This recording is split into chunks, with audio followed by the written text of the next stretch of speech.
जी जी आशुतोष जी, अभी उस पर आ रहा हूं सर। मैं एक दो बात आपने इंपॉर्टेंट की। एक तो मैं सवाल पूछना चाहता हूं कि तमिलनाडु में जो वोटिंग टर्नआउट कम रहा है, जिसमें अभी आपने कहा, तो तमिलनाडु में तो दूसरी पार्टी की सरकार है, जो केंद्र में सरकार है जिस पार्टी की, उसकी सरकार नहीं है। एक तो इसे आप किस रूप में देखते हैं? क्या ये वहां के सरकार के खिलाफ है या केंद्र सरकार के खिलाफ है, या दोनों का कंबाइंड उदासीनता है, दोनों के प्रति कंबाइंड उदासीनता है वोटरों की या मतदाताओं की? एक। और दूसरा, ये जो अनएम्प्लॉयमेंट का सवाल है, तो मैं हैरान होता हूं कि कह रहे हैं कि हम 75 एयरपोर्ट बनाए हैं, 35 से 40 किलोमीटर पर डे हम सड़क बना रहे हैं, और डुप्लीकेशन ऑफ रेलवे लाइन हम कर रहे हैं, almost 100% electrification of railway track कर रहे हैं। समझ में नहीं आ रहा है कि फिर ये अनएम्प्लॉयमेंट जा कहां, कैसे हो रहा है? एक तरफ ये कह रहे हैं कि हम 75 एयरपोर्ट बना रहे हैं, एक तरफ ये कह रहे हैं कि हम चैनल बना रहे हैं, एक तरफ हम ये दिखा रहे हैं कि 22 किलोमीटर का समुद्र पे ये ब्रिज बना रहे हैं, हर तरफ टनल बन रहा है, एयरपोर्ट का आधुनिकीकरण हो रहा है, 1309 रेलवे स्टेशन का अभी कायाकल्प होना है। एक दो स्टेशन का जो कायाकल्प हो गया है, भोपाल का आपने देखा कि वो लगता नहीं है कि वो रेलवे स्टेशन है, मतलब मेट्रो के स्टेशन से भी भव्य बन रहा है इंडियन रेलवे का स्टेशन। तो मुझे हैरानी है कि ये अनएम्प्लॉयमेंट हो कैसे रहा है, ये इस दोनों पर मैं आपसे जानना चाहता हूं सर। अच्छा, पहला सवाल जो आपने पूछा, तो पहले क्या था कि तमिलनाडु, तो पहले जो ओवरऑल फिगर था टर्नआउट का पूरे देश का, उससे ज्यादा था तमिलनाडु का फिगर। तो ओवरऑल फिगर देश का करीब 60%, 59% था, और उसमें बिहार वगैरह काफी नीचे था, 46% था बिहार, और तमिलनाडु था 62-63%। अब जो है, जो लेटेस्ट फिगर इसी दे रहा है कि वो तमिलनाडु में ओवर एस्टिमेट हो गया था, तो उसको माइनस कर दीजिएगा तो वो भी 60 के नीचे आ जाता है, तो ओवरऑल फिगर और भी नीचे आ जाएगा। पहला तो ये पॉइंट है कि ओवर एस्टिमेट तमिलनाडु में की है। दूसरा क्या है कि ये क्या रिफ्लेक्ट करता है, आपने जो सवाल पूछा, तो लो वोटर पार्टिसिपेशन लोकसभा चुनाव में और लो वोटर पार्टिसिपेशन असेंबली चुनाव में अलग अलग इंडिकेटर होता है। लोकसभा चुनाव में लो वोटर पार्टिसिपेशन का मतलब हुआ कि जो पार्टी सबसे ज्यादा मोबिलाइज कर रहा था वोटर को प्रीवियस चुनाव में, क्योंकि हम लोग तो कंपैरिजन कर रहे हैं ना 2019, 2014 और अभी, तो वो दोनों जो क्रिटिकल चुनाव थे जिसमें मोदी जी ओवरवेलमिंग मेजॉरिटी से जीते थे, इसलिए क्योंकि मैसिव मोबिलाइजेशन बीजेपी ने किया था नए वोटरों का, यंग वोटरों का, वो जो है खत्म हो गया है। तो एवरेज या बिलो एवरेज टर्नआउट लोग ऐसे ही अपने मन से जाके वोट दे रहे हैं, पर मोबिलाइज नहीं कर पा रहा है। जबकि आपने सही पॉइंट आउट किया शुरू में कि इतना खर्च हो रहा है। एक एस्टिमेट के अनुसार 60,000 करोड़ 2019 में खर्च हुआ था, और अभी एस्टिमेट था कि 120,000 मतलब 120,000 करोड़ इस चुनाव में खर्च होगा। अब अभी तो हुआ नहीं, 20,000 करोड़, 1,20,000 करोड़ खर्च किया, और उसमें नेचुरली कहते हैं कि सब पैसा, सबसे ज्यादा पैसा तो भाजपा के पास है। कांग्रेस के बारे में तो लोग जोक करते हैं कि भाई उनके लिए, उनके पास तो फ्लैग लगाने का भी पैसा नहीं है, उनका पैसा तो वैसे भी जब्त कर लिया गया है ईडी एंड अदर एजेंसीज के वाया।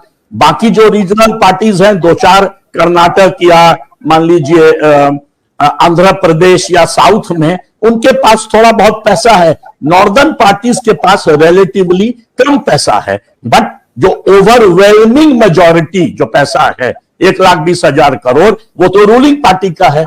और इतना खर्च करने के बावजूद भी यदि वोटर टर्नआउट ही नहीं हो रहा है, तो इसका मतलब है कि कुछ सीरियसली रॉन्ग है।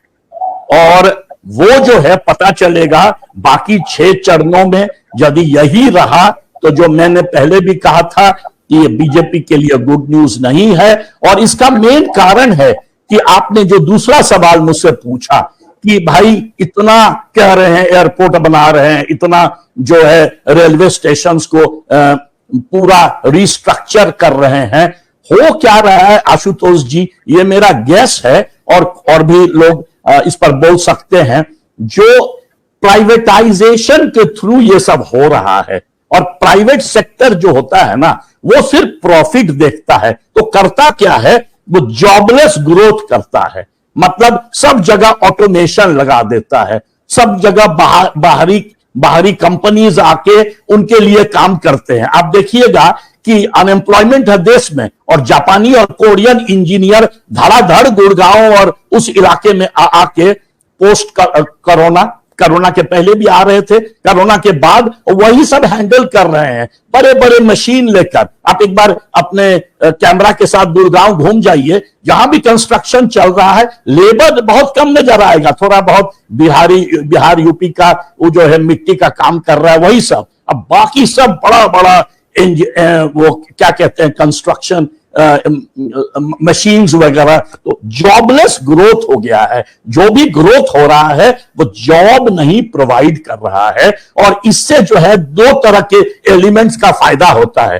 प्राइवेट सेक्टर, जो बिग कंपनीज है भारत में, जिनको मिला है इसका मान लीजिए कि कॉन्ट्रैक्ट, और दूसरा ये जो सो कॉल्ड फॉरेनर्स है, एफडीआई, जिसके बारे में अभी हम लोग शायद आगे चर्चा करें। आपने सुना कि वन ऑफ द लेटेस्ट जो हैं वो मिलने वाले थे, भारत आने वाले थे, जो आजकल गाड़ियां बहुत बना रहे हैं, तो वो ने पोस्टपोन कर दिया है बिकॉज कुछ चेंजेस हुआ है पॉलिसी में। और साथ ही साथ people like Bill Gates and others, इनको फायदा होता है। Multinationals, American multinational, European multinational, इनको फायदा होता है। भारत के कंपनियों को जो भी ग्रोथ हुआ उनके पास चला जाता है, पब्लिक के पास कुछ पहुंच नहीं पाता है। और जो गरीब इलाका है, कोई भी इलाका ले लीजिए, नॉर्थ बिहार, मिथिलांचल, सीमांचल, उसका एक खाली रोड बना दिया गया है, फर्दर काम नहीं हो रहा है। आप घूमिए पूरे इलाके में। ये जो आपने कहा कि ये जो ऑटोमेशन जो है, वो मशीन का ज्यादा से ज्यादा प्रयोग, और जो लेबर इंटेंसिव ग्रोथ नहीं हो पा रहा है, और इसकी वजह से क्या हो रहा है, एक तरफ तो अनएम्प्लॉयमेंट ऑन द राइज है, और दूसरी तरफ जो वेल्थ कॉन्सेंट्रेशन है वो अमंग फ्यू है। तो वो और फिर एक छोटा पॉइंट और कि फार्म सेक्टर ग्रोथ जो है वो ऑलमोस्ट जीरो है या माइनस हो गया है। सिर्फ ग्रोथ थोड़ा बहुत हो रहा है कंस्ट्रक्शन सेक्टर में, थोड़ा बहुत माइनिंग सेक्टर में, इंफ्रास्ट्रक्चर सेक्टर में, बाकी सेक्टर्स में ग्रोथ नहीं है। स्पेशली फार्म सेक्टर में, मतलब एग्रीकल्चर जो है, रूरल एरिया जो है, वहां ग्रोथ नहीं है, वहां ग्रोथ एकदम कम हो गया है। थोड़ा बहुत जो भी ग्रोथ आप देख रहे हैं वो इसी से आ रहा है, कंस्ट्रक्शन सेक्टर, थोड़ा बहुत माइनिंग सेक्टर, थोड़ा बहुत इंफ्रास्ट्रक्चर सेक्टर। नहीं तो वो तो अगर इसका जो लार्जर पिक्चर है वो तो हम लोग देख रहे हैं पिछले 5-10 वर्षों से, क्योंकि जहां वर्ल्ड इकोनॉमिक फोरम इन्वॉल्व हुआ, और आपको याद होगा ये जो पैंडेमिक आया, ये पूरा जो एजेंडा 2030 है उसमें तो था, और इसीलिए बीच में, पैंडेमिक के बीच में ये फार्म 3 लॉज जो आए थे, उसका कारण यही था कि लेबर को वहां से हटा देना, किसान को किसानी से हटा देना, उसको लेबर में ये करना, और खेती बड़ी कंपनियां करेगी, या कॉन्ट्रैक्ट वाली जो कॉर्पोरेट कंपनी है वो इन्वॉल्व होगी, और धीरे धीरे लैटर फेज में किसान कोई रहेगा नहीं, वो उनके लेबर बन के रह जाएंगे, क्योंकि कॉन्ट्रैक्ट फार्मिंग शुरू होगी, और पिक्चर ये दिया जाएगा कि कॉन्ट्रैक्ट फार्मिंग से बहुत आपको इनकम होने वाला है, ये होने वाला है, वो होने वाला है। होना जाना कुछ नहीं है, अल्टीमेटली वो सारी संपत्ति जो है वो प्राइवेट के हाथों में चली जाएगी।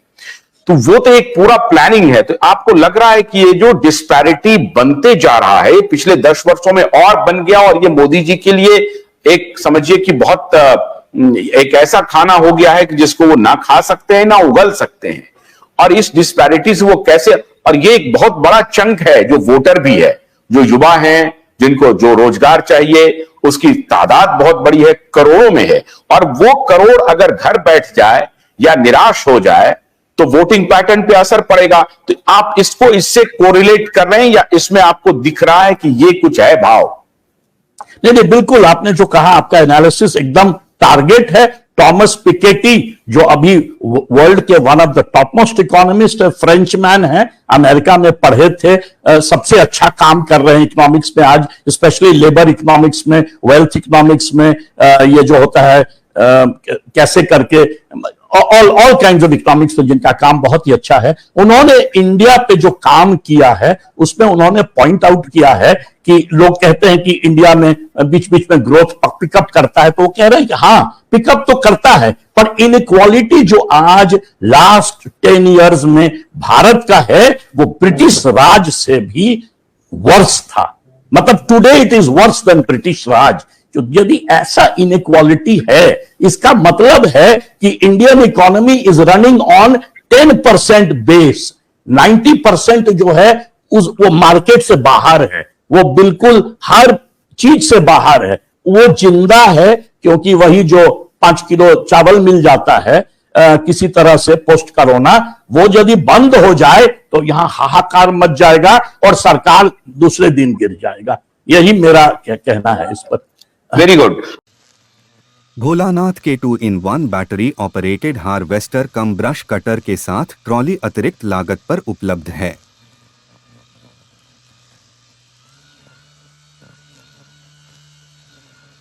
अधिक जानकारी के लिए कृपया दिए गए नंबर पर कॉल करें।